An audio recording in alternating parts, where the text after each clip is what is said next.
Topic number 1.2 diversity in the living world.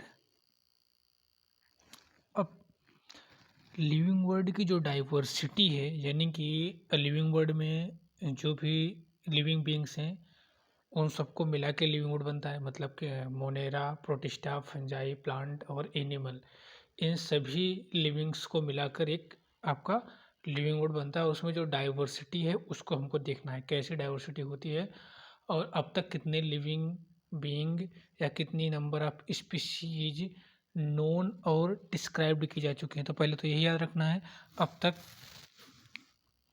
1.7 से 1.8 million number of species known हैं और described की जा चुकी हैं। अगर पूछा जाए कि how many number of the species are known and described, तो आप बताओगे 1.7 से 1.8 million number of species known है और डिस्क्राइब्ड की जा चुकी हैं।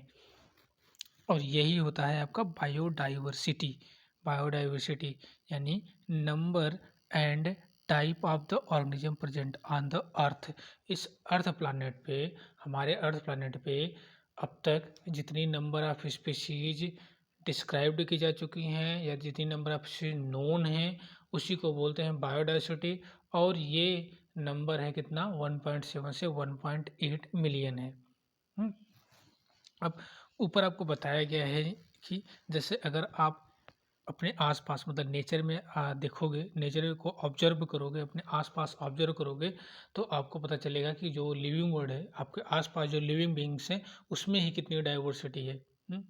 आप हम अपने अगर आसपास देखते हैं तो किंगडम मोनेरा के भी मेंबर मिल जाएंगे, जैसे कि बैक्टीरिया, हमारे हाथ में बैक्टीरिया है, सॉइल में बैक्टीरिया है, मेनी माइक्रोब्स, कई सारे माइक्रोब्स हैं।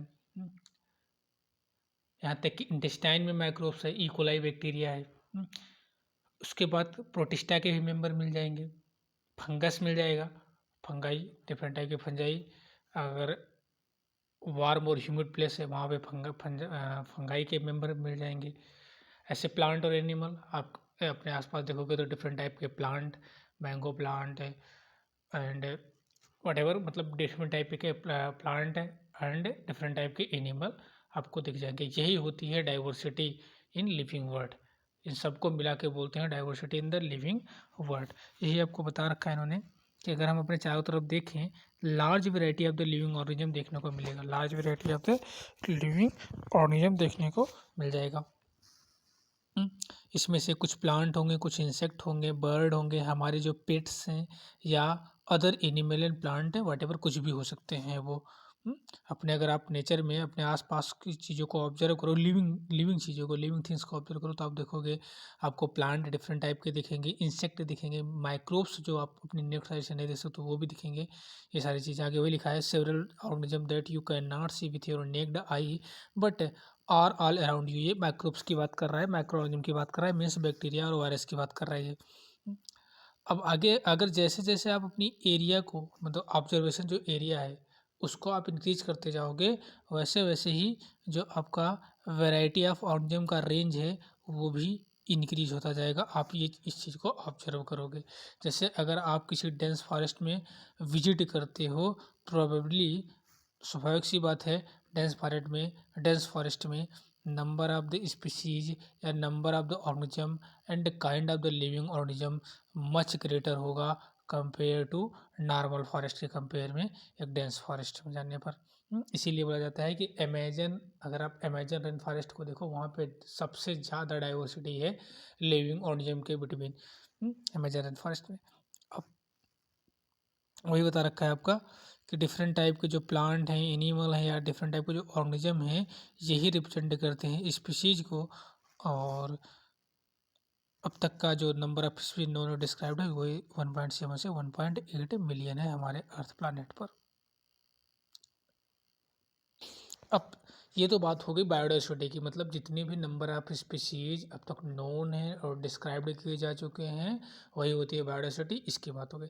लेकिन अब हमेशा ये भी होता है कि वी एक्सप्लोर, अगर हम न्यू एरिया एक्सप्लोर कर रहे हैं रिसर्च पर्पज़ से या स्टडी पर्पज़ से, वाट एवर किसी भी पर अगर स्टडी पर्पज़ से रिसर्च पर्पज़ से किसी नई एरिया में हम गए और कोई न्यू ऑर्गेनिज्म हम क्या कर लिए, new organism research, new organism हमारे सामने आ गया। तो फिर उसको हम कैसे आइडेंटिफाई करेंगे, उसके लिए कुछ रूल्स हैं, ठीक है। तो न्यू ऑर्गेनिज्म को कंटिन्यूसली आइडेंटिफाई किया जा रहा है, फिर इसको प्रॉपर नेमिंग भी की जा रही है एक साइंटिफिक मेथड से।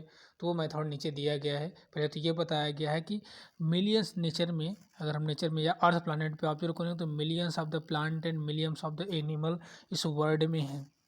और जितनी भी प्लांट और एनिमल है उनका अपने एरियल नेम यानी कि लोकल नेम होता है। जैसे कि अगर आप नॉर्थ इंडिया से हो तो मैंगो को आम बोला जाता है, मतलब नॉर्मल लैंग्वेज में, नॉर्थ इंडियन लैंग्वेज में आम बोला जाता है। लेकिन आप कंट्री वेरी करोगे, चाइना में जाओगे तो आम को कुछ और बोला जाएगा, जापान में कुछ और बोला जाएगा, ठीक है। फ्रूट एक ही है, आम ही है।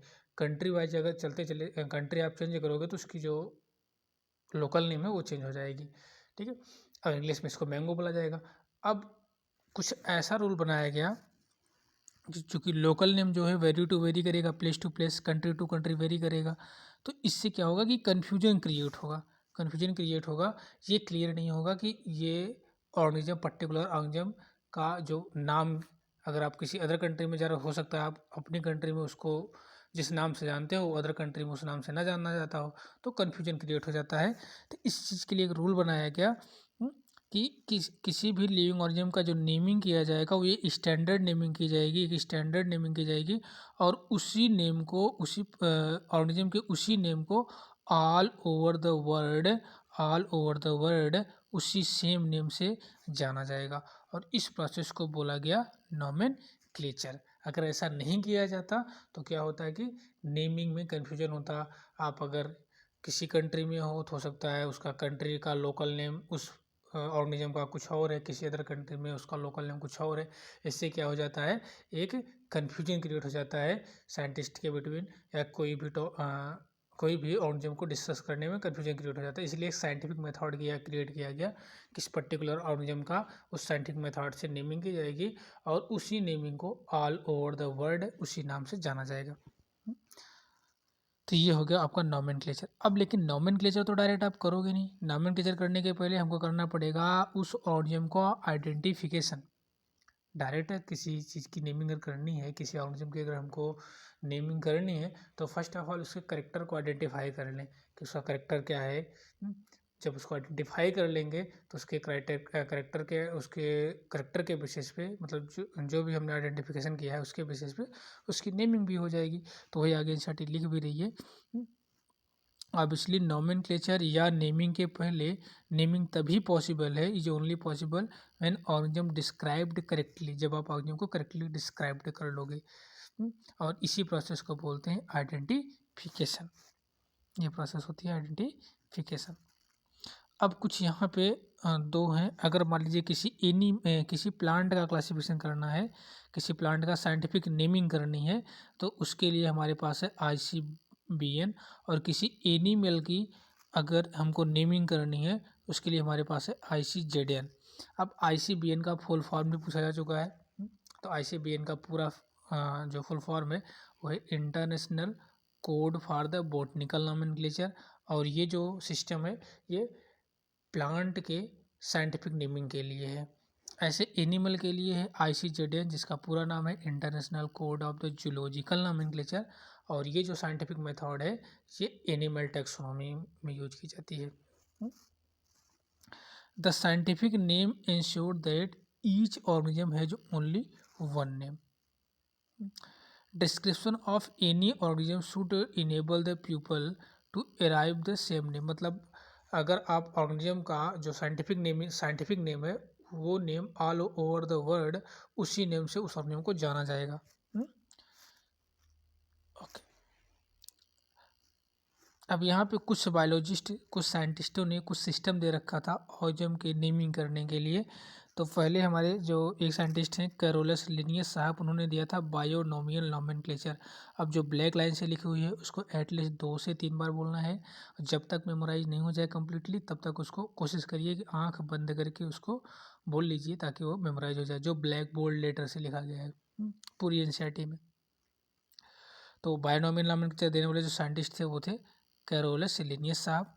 और बायोनोमियल नॉमेनक्लेचर में 2 कंपोनेंट हैं। मतलब किसी भी अगर ऑर्गेनिज्म का अगर आप क्या कर रहे हो, साइंटिफिक नेम लिख रहे हो, scientific name to known organism, तो उसमें 2 कंपोनेंट होते हैं। Each name has 2 component. First component को generic names and second component species epithet. मतलब फर्स्ट कंपोनेंट जो होता है जीनस होता है और सेकंड कंपोनेंट जो होता है स्पीशीज होता है। किसी भी ऑर्जिन की साइंटिफिक नेमिंग किस सिस्टम के अकॉर्डिंग, बायोनॉमियल नॉमेनक्लेचर के अकॉर्डिंग अगर आप कर रहे हो तो बायोनॉमियल नॉमेनक्लेचर किसने दिया था? कैरोलस लिनियस साहब ने दिया था। इसमें क्या कितने कंपोनेंट हैं बायोनॉमियल नॉमेनक्लेचर सिस्टम में? 2 कंपोनेंट है। फर्स्ट कंपोनेंट क्या है? जीनस और सेकंड कंपोनेंट है स्पीशीज। जैसे अगर हमको बायोनॉमियल नॉमेनक्लेचर से मैंगो का साइंटिफिक नेमिंग करना तो उसका नेम साइंटिफिक नेम होता है मैंगीफेरा इंडिका। अब इसमें जो मैंगीफेरा है ये जीनस है और जो इंडिका है ये स्पीशीज है। तो ये बात होगी सिंपल सा। ऐसे आप किसी भी, ये तो मान लीजिए मैंगो प्लांट, अगर अपना हम ह्यूमन की बात कर लें, ह्यूमन का साइंटिफिक नेम बायोनॉमियल नॉमेनक्लेचर के अकॉर्डिंग होमो सैपियंस होता है। होमो सैपियंस होता है। ऐसे आलू का मतलब पोटैटो का साइंटिफिक नेम बायोनॉमियल नॉमेनक्लेचर के अकॉर्डिंग सोलेनम ट्यूबरोसम होता है। ठीक है। मकोई का सोलेनम निग्रम होता है, जो कि आगे भी मिलेगा भी, ये चीज़ हो जाएगा।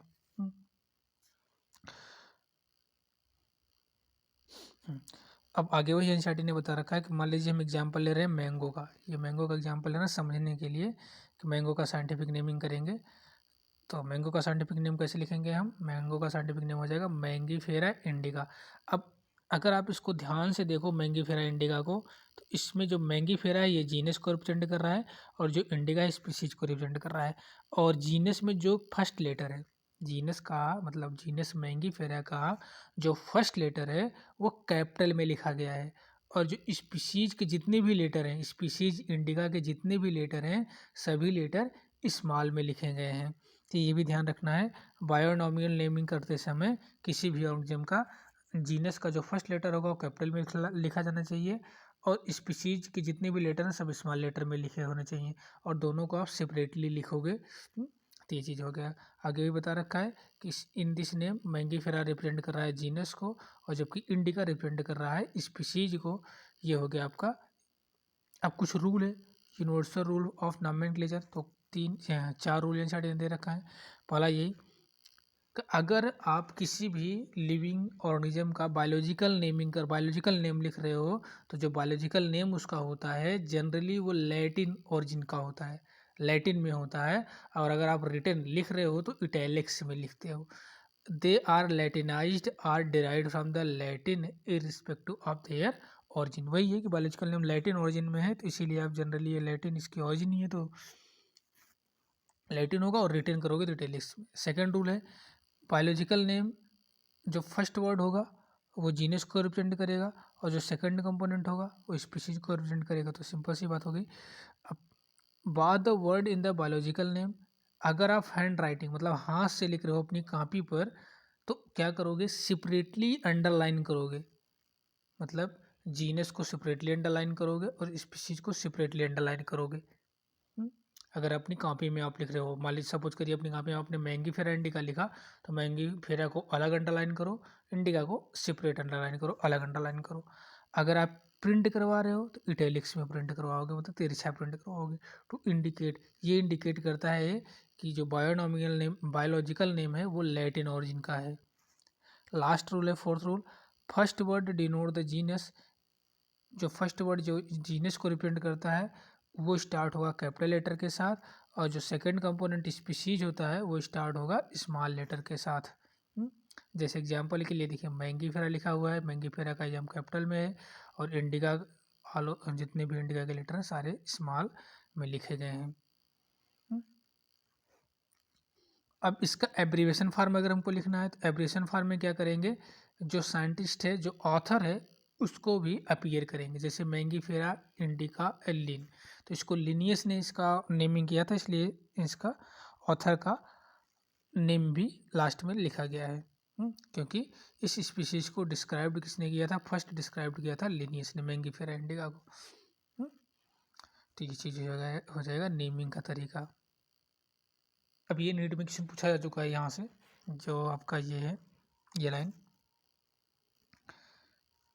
First described by the Mangifera indica जो लिन है इस स्पीशीज को पहली बार डिस्क्राइब किया था लिनियस ने। क्वेश्चन पूछा था कि scientific name of mango which was first describe by the Carolus Linnaeus. Option दिया था मैंगीफेरा इंडिका, मैंगीफेरा इंडिका, कैर लिनियस। थर्ड ऑप्शन दिया था मैंगीफेरा इंडिका लिन, और फोर्थ दिया था मैंगीफेरा इंडिका। तो ध्यान रखना, अगर ऐसा पूछा जाएगा कि scientific name of mango which was first described by the Carolus Linnaeus, अगर साइंटिस्ट का नाम भी लिखा हुआ है तो आप मैंगीफेरा इंडिका नहीं बताओगे, बताओगे मैंगीफेरा इंडिका लिन, ये वाला नाम मैंगीफेरा इंडिका लिन, क्योंकि फर्स्ट डिस्क्राइब करने वाले जो साइंटिस्ट, ये नीट का क्वेश्चन इसी लाइन से, तो यहाँ से क्वेश्चन पूछा जा चुका है। ओके, अब आ जाते हैं हम जरा सा इस पैराग्राफ पर। अब यहाँ पे एक बोल्ड लेटर में लिखा हुआ है, बोल्ड क्लासिफिकेशन। अब इसको आपको 2 से 3 बार पढ़ना है, क्या होता है क्लासिफिकेशन। अब हमारे जो अर्थ प्लैनेट है, मतलब हमारा जो लिविंग वर्ल्ड है, उसमें इतने ज़्यादा नंबर ऑफ स्पीशीज हैं, और इतनी ज़्यादा नंबर ऑफ स्पीशीज के होने के साथ साथ इतनी ज़्यादा डाइवर्सिटी है कि सारे ऑल द लिविंग ऑर्गेनिज्म का स्टडी करना नियरली इम्पॉसिबल होता है। तो इसके लिए क्या किया गया है, it is necessary to devise. अब यहाँ पे कुछ ऐसा डिवाइस क्रिएट किया गया जिससे क्या होगा, ये चीज़ पॉसिबल हो जाएगी, स्टडी, इसकी जो स्टडी है वो पॉसिबल हो जाएगी। तो इसी प्रोसेस को बोला जाता है क्लासिफिकेशन। मतलब क्लासिफिकेशन के प्रोसेस की वजह से ही हम लोग जो इतनी ज़्यादा डाइवर्सिटी है लिविंग बींग्स में, लिविंग ऑर्गेनिज्म में, उसको हम ईजिली क्या कर सकते हैं, स्टडी कर सकते हैं सभी लिविंग ऑर्गेनिज्म का। अगर ये क्लासिफिकेशन नहीं करते हैं हम, तो फिर सभी लिविंग ऑर्गेनिज्म का स्टडी करना पॉसिबल नहीं होता। अब क्लासिफिकेशन होता क्या है, तो क्लासिफिकेशन इज ए प्रोसेस जिसमें हम anything is grouped into convent category. और ये जो हम एक एक कैटेगरी को एक ग्रुप में रख देते हैं उसके ऑब्जर्वेबल कैरेक्टर के बेसिस पे, इसी को बोलते हैं क्लासिफिकेशन। मतलब किसी चीज़ को क्लासीफाई करना उसके ऑब्जर्वेबल कैरेक्टर के बेसिस पे, इसका कैरेक्टर ये है तो इसको इस ग्रुप में कैटेगराइज कर दिया जाएगा, इसका कैरेक्टर इससे मिलता जुलता है तो इसको इस ग्रुप में कैटेगराइज कर दिया जाएगा। यही हो गया क्लासिफिकेशन। सिंपल वर्ड में बोले तो जैसे सपोज करिए हमारी एक अलमारी है, उसमें डिफरेंट डिफरेंट टाइप की बुक है, साइंस की है, मैथ की है, सोशल साइंस की है, हिस्ट्री की है, जियोग्राफी की है, डिफरेंट सब्जेक्ट की बुक्स है। अगर आप उसको सब एक मिक्स करके रख दोगे, एक ही जगह छित्र बित्र करके रख दोगे, तो उसको आप ढूंढने में प्रॉब्लम हो जाएगी। तो अलमारी में हम लोग साइंस की बुक एक साइड रखेंगे, आर्ट की साइज या आर्ट जो सब्जेक्ट बुक है उसको एक साइड रखेंगे, तो उसको हम क्या करेंगे, ईजिली जब हमको पढ़ना होगा तो ईजिली हमको वो क्या हो जाएगी, वो बुक ईजिली फाइंड हो जाएगी, ईजिली हो जाती है। इसी यही पर्पज है क्लासिफिकेशन करने का, बाकी और कुछ नहीं। अब अब आगे कुछ दिया नहीं है इसमें। हाँ, एक चीज़ अब यहाँ पे कुछ एग्जाम्पल के तौर पे ले रखा है। For example we easily recognize the group such as the plant और एनिमल और डॉग, कैट या इंसेक्ट। मतलब हम इजीली ये रिकॉग्नाइज कर लेते हैं, हाँ ये प्लांट के ग्रुप में रखा जाना चाहिए, ये एनिमल के ग्रुप में आना चाहिए, एक डॉग है, ये कैट है, ये इंसेक्ट है, देख के पता कर लेते हैं। अब अगर हम आगे कुछ, अच्छा एक यहाँ पे ऑस्टियन लिखा हुआ है, तो ऑस्टियन एक डॉग ही है। तो जब हम ऑस्टियन की बात कर रहे हैं तो यहाँ पे डॉग की बात कर रहे हैं। ऑस्टियन देखने के बाद वही दिमाग में आता है कि डॉग है, तो डॉग की ही एक स्पीसीज है। तो ऐसा नहीं है कि ऑस्टियन को देख के आपको कैट समझ में आएगा, ये बता रहा है। बाकी अब देखिए आगे लिखा, जैसे आप मैमल को देखोगे तो मैमल को सपोज करो मैमल है कोई, तो मैमल का करेक्टर क्या होता है कि मैमल का करेक्टर होता है कि जो एनिमल होगा, जो मैमेलियन एनिमल होगा, उसके पास एक एक्सटर्नल ईयर होगा, उसके बॉडी के ऊपर हेयर होगा। तो ये हो गया, मेमोरी ग्लैंड होगी, ये आपके मैमल के करेक्टर हो गए। मान लीजिए आपने कोई प्लांट, सपोज कीजिए कोई प्लांट आपके सामने है, प्लांट के बारे में आप सोच रहे हो, चलो वीट की बात करते हैं, तो वीट जैसा है तो वीट का जो करेक्टर है वो आपके सामने आना शुरू हो जाएगा, ना कि राइस का आना शुरू हो जाएगा, वही आगे लिखा हुआ है, इसमें कुछ खास है नहीं। तो जितने भी ये आपके लिविंग ऑर्गेनिज्म है, चाहे वो डॉग हो, कैट हो, मैमल हो, वीट हो, राइस हो, वट एवर प्लांट हो, एनिमल हो, एक्सेट्रा, इन सब का ये एक कन्वीनियंट कैटेगरीज बनी हुई हैं ताकि हम इन लिविंग ऑर्गेनिज्म की स्टडी इजीली कर सकें। इन लिविंग ऑर्गेनिज्म की स्टडी इजीली कर सकें, ये चीज़ होती है। हम और इन कैटेगरी को साइंटिफिक टर्म इन कैटेगरी के लिए जो साइंटिफिक टर्म यूज किया जाता है वो यूज किया जाता है टैक्सा। क्या चीज़ है? टैक्सा यूज किया जाता है।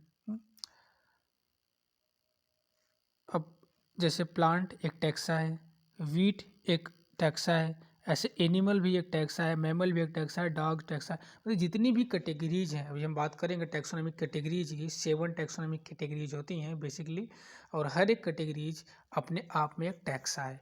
प्लांट भी टैक्सा है, प्लांट का जो वीट है, क्योंकि प्लांट में तो सारे प्लांट आ जाएंगे, सभी प्लांट आ जाएंगे, उसमें वीट भी आपका टैक्सा है। अब एनिमल में सभी एनिमल आ जाएंगे, चाहे वो मैमल हो, चाहे डॉग हो, चाहे कैट हो, सभी में एनिमल है।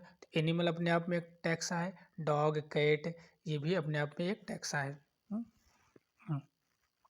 तो ये सब चीज़ें हो गई। अब आते हैं हम टैक्सोनॉमी पे। क्या होता है टैक्सोनॉमी? तो based on the characteristic all living organism can be classified into the different taxa. मतलब करेक्टरिस्टिक के बेसिस पे जो लिविंग ऑर्गेनिज्म हैं उनको हम क्लासीफाई करते हैं डिफरेंट टैक्सॉन में, और इसी प्रोसेस ऑफ क्लासिफिकेशन को बोलते हैं टैक्सोनॉमी। इसको आपको 2 बार करना है। अगर आपसे पूछा जाए व्हाट इज द टैक्सोनॉमी, तो जो क्लासिफिकेशन की प्रोसेस होती है एक्चुअली में वही टैक्सोनॉमी होती है, लेकिन हम किसी भी लिविंग ऑर्गेनिज्म का जो डिफरेंट टैक्सान होता है, डिफरेंट टैक्सा में क्लासीफाई करते हैं, उसको बोलते हैं टैक्सोनॉमी। तो ये चीज़ हो जाएगा। अब एक्सटर्नल इंटरनल स्ट्रक्चर कुछ यहाँ पे दे रखा है क्राइटेरिया, जिसके अकॉर्डिंग हम मॉडर्न टैक्सोनॉमिक स्टडीज का कुछ क्राइटेरिया है। फर्स्ट क्राइटेरिया है एक्सटर्नल इंटरनल स्ट्रक्चर देखेंगे, along with the structure of the cell. Second structure of cell देखेंगे। थर्ड डेवलपमेंटल प्रोसेस देखेंगे। Fourth ecological information of organism, उसकी इकोलॉजिकल इंफॉर्मेशन क्या है ऑर्गेनिज्म की, एंड ये चीज़ हो गई and form the basis of the modern taxonomic study. Modern taxonomic studies की ये सारे 5 या 6 बेसिस हो गई।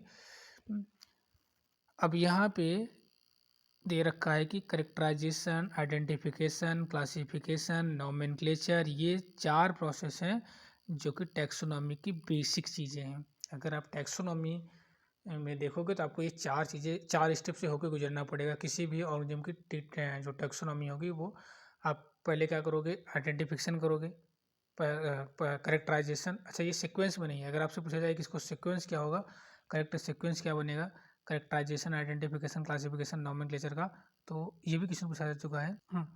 तो पहले क्या करना पड़ेगा, पहले आपको करना पड़ेगा ऑर्गेनिज्म का और आइडेंटिफिकेशन, पहले उसको आप आइडेंटिफाई करोगे, फिर उसके बाद आइडेंटिफिकेशन के बाद नेमिंग करोगे, नोमेनक्लेचर, उसके बाद फिर क्लासिफिकेशन करोगे। तो ये स्टेप होगा टैक्सोनॉमी का। अब आता है नीचे,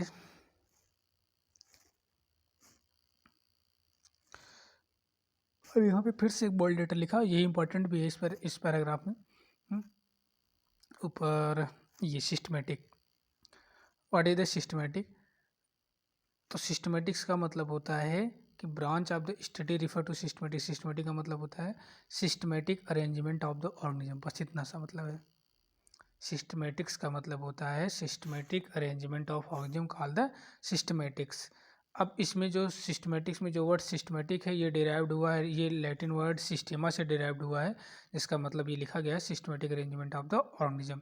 अच्छा, कैरोलस लिनियस ने एक बुक अपनी पब्लिश की थी, और वो किस टाइटल के नाम से थी, उसका जो टाइटल था पब्लिकेशन का, टाइटल क्या था उसका, सिस्टेमा नेचुर, सिस्टेमा नेचुरी, सिस्टेमा नेचुरी। ये भी ध्यान रखना अगर पूछा जाए सिस्टेमा नेचुरी जो टाइटल ऑफ पब्लिकेशन है उसको किसने पब्लिश किया था, तो लिनियस साहब ने किया था, कैरोलस लिनियस ने किया था, ध्यान रखना इस चीज़ को। Scope of the systematics was later in large to include identification, nomenclature and the classification. तो जब सिस्टमेटिक इसमें इंक्लूड कर लिया गया, सिस्टमेटिक आइडेंटिफिकेशन, नॉमेनक्लेचर और क्लासिफिकेशन, ये सारे सिस्टमेटिक में इंक्लूड कर लिए गए, तो थोड़ा इसका जो स्कोप था वो बढ़ गया, इनलार्ज हो गया। सिस्टमेटिक में हम एक इवोल्यूशनरी रिलेशनशिप देखते हैं ऑर्गेनिज्म के बिटवीन, जो इवोल्यूशनरी रिलेशनशिप है इसको भी हम देखते हैं इस सिस्टमेटिक्स में। ये टॉपिक नंबर आपका हो गया 1.2, diversity in the living word. अब यहाँ से जो क्वेश्चन बन सकते हैं उस क्वेश्चन को सॉल्व करेंगे, then topic number 1.3 taxonomic category किया जाएगा। Diversity in the living world. अभी पहले तो जितने नीट के क्वेश्चन आ चुके हैं इस टॉपिक से उसको देख लेते हैं, जो भी जितने भी हैं। ये नीट 2019, नीट 2019 में पूछा गया है। क्वेश्चन 4 रीड करिए और सॉल्व करिए। टाइट एनसीईआरटी की लाइन से select the correctly written scientific name of mango which was first described by the Carolus Linnaeus. अब मोस्ट ऑफ द स्टूडेंट्स क्या करेंगे, तुरंत मैंगीफेरा इंडिका को टिक करेंगे, but this is the not correct. पहले तो यही गलत है। तो ये देखिए मैंगीफेरा, ठीक है मैंगीफेरा सही लिखा गया, लेकिन इंडिका का जो स्पीशीज का जो लेटर होता है वो कैपिटल में होना चाहिए, सारे लेटर स्मॉल में होने चाहिए, तो ये तो ऐसे ही गलत हो गया। अब ये बचा, अब बोलोगे ये कैसे, ये भी नहीं सही है। मैंगीफेरा इंडिका सही बात है, मैंगो का साइंटिफिक नेम यही होना चाहिए, बट ये बोल दिया है ना कि पहली बार इसको कर साइंटिफिक का नाम मेंशन कर दिया है, तो फिर इस साइंटिफिक का आपको मेंशन करना पड़ेगा, इसका जो एब्रीवेटेड फॉर्म है वो लिखना पड़ेगा, यानी कि मैंगीफेरा इंडिका लिन लिखना पड़ेगा। ये आपके एनसीईआरटी में लिखा भी है, यानी कि आपका सी ऑप्शन करेक्ट आएगा। ये तो हो ही नहीं, होगा ही नहीं। तो ये ध्यान रखना है आपको, चौथे का सी करेक्ट होगा, मैंगीफेरा इंडिका लिन। और एनसीईआरटी में डायरेक्ट लाइन भी है, अभी जस्ट ऊपर आप पढ़ के आ रहे हो। क्वेश्चन नंबर 5 आपका है, which of the following is against the rule of the ICBN। तो ICBN के रूल के अगेंस्ट कौन सा स्टेटमेंट है, ये आपके सामने 4 स्टेटमेंट है। पहला है hand retain scientific name should B underline. हाँ, अगर आप साइंटिफिक नेम को हैंड रिटेन से लिख रहे हो, मतलब हाथ से लिख रहे हो, तो आपको सेपरेटली उसको अंडरलाइन करना पड़ेगा। ये तो अगेंस्ट नहीं, ये करेक्ट है, तो करेक्ट है, तो यानी कि करेक्ट है, अगेंस्ट हमको बताना है ना, तो जो गलत होगा वही सही होगा। चलिए अगला, every species should have a generic name and specific epithet. ये भी सही है, क्योंकि ये तो बायोनॉमियल सिस्टम, जो बायोनॉमियल नामिक लिनियस का था वही ये बोलता था। थर्ड है scientific name are in Latin and should be italicised. Scientific name origin Latin का होता है, और अगर आप और इटैलिसाइज भी होता है, ये भी सही है। अभी ये भी ICBN के अगेंस्ट नहीं है। लास्ट देखते हैं, लास्ट है generic and specific name should be written starting with small letter. यहाँ ये गलत हो गया, और ये उड़ीसा नीट का क्वेश्चन था। ये दोनों स्मॉल लेटर, जेनेरिक भी स्मॉल में बोल रहा है और स्पीशीज को भी स्मॉल में बोल रहा है, ऐसा नहीं होता है। जीनस को आपको स्टार्ट करना रहता है कैपिटल लेटर से, और स्पीशीज को, होल स्पीशीज को आपको स्मॉल लेटर में लिखना होता है। तो यही अगेंस्ट है ICBN के, यानी कि डी ऑप्शन करेक्ट हो जाएगा 5वें का। क्वेश्चन नंबर 6, और ये है नीट 2016, नीट फेज 1, नीट 2016 में 2 बार हुआ था। और क्वेश्चन है nomenclature is governed by a certain universal rule which one of the following contrary. इस वर्ड पे ध्यान रखना है, contrary to the rule of nomenclature. Again वही क्वेश्चन पूछा गया है, बस यहाँ पे शब्दावली की हेरफेर किया है, कंट्रेरी टर्म यूज कर दिया है, यानी कि जो नॉमेनक्लेचर के रूल्स के अगेंस्ट हो। पहला दिया है name are written in Latin are italicized, अभी जस्ट ऊपर करके आए, सही है, ये नॉमेनक्लेचर का रूल है। अगर आप हाथ से लिख रहे हो तो आप उसको सेपरेटली अंडरलाइन करोगे, ये भी सही है। Biological name can written any language, किसी लैंग्वेज में नहीं लिखा जाता है, ये लैटिन ओरिजिन का है, यानी कि लैटिन लैंग्वेज का है, तो छठे का सी, यही कॉन्ट्रेरी स्टेटमेंट है, ये सही नहीं है, तो छठे का सी आ जाएगा। अगला दिया है डी वाला, first word in biological name are represent the genus and second is species, ये बात भी सही है, तो छठे का आपका सी कॉन्ट्रेरी स्टेटमेंट है according to the rule of nomenclature. ICBN का फुल फॉर्म जस्ट अभी हम लोग करके आए हैं, ICBN international code of botanical nomenclature, तो आपका पहला ही है international code of botanical nomenclature. Next biosystematics aims 8, ये है आपका, अब 2007 के बाद ये AIPMT 2003 का है, 2003 का क्वेश्चन है। अब बायोसिस्टमेटिक्स का जो at classification of organism based on their evolutionary history and establishes their phylogeny on the totality of various parameter from all field of study, ये हो गया आपका। जेनेरा प्लांटेरियम किसके द्वारा रिटेन हुआ था, जेनेरा प्लांटेरियम रिटेन बाई तो ये साइंटिस्ट ये थे, जस्ट मेमोराइज नहीं। ये आपके एनसीईआरटी में नहीं है तो आप चाहो तो इसको एनसीईआरटी में बगल में लिख सकते हो, नोट डाउन कर सकते हो। खैर ये पूछेगा एनसीईआरटी में नहीं है तो फिर भी जान लीजिए, Genera Plantarum written by the Bentham and Hooker. तो बेंथम एंड हुकर साहब ने जेनरा प्लांटेरम बुक को रिटन किया था। अगर सिस्टेमा नेचुरी पूछता तो लिनियस साहब, सिस्टेमा नेचुरी एनसीईआरटी में है भी। अगला क्वेश्चन है question number 10, Linnaeus is credited with. तो लिनियस जिनने बायोनोमेनोलॉजी दिया था, सिंपल सा जस्ट ऊपर पढ़ के हम लोग आए हैं। Linnaeus evolve a system of nomenclature called the binomial. ऊपर का क्वेश्चन रिपीट हुआ है, बहुत पुराने क्वेश्चन है। खैर इसको फास्ट कर लेते हैं थोड़ा सा, और इजी भी है। टर्म न्यू सिस्टमेटिक, ये भी एनसीईआरटी के बाहर का ही है, चाहो तो आप इसको छोड़ सकते हो। न्यू सिस्टमेटिक टर्म किसने दिया था? New systematic term introduced by the Julian Huxley, Julian Huxley ने दिया था। तो ये हो गया। अब नेक्स्ट टॉपिक है टैक्सोनॉमिक कैटेगरीज, उसको हम लोग जब कर लेंगे देन क्वेश्चन सॉल्व करेंगे।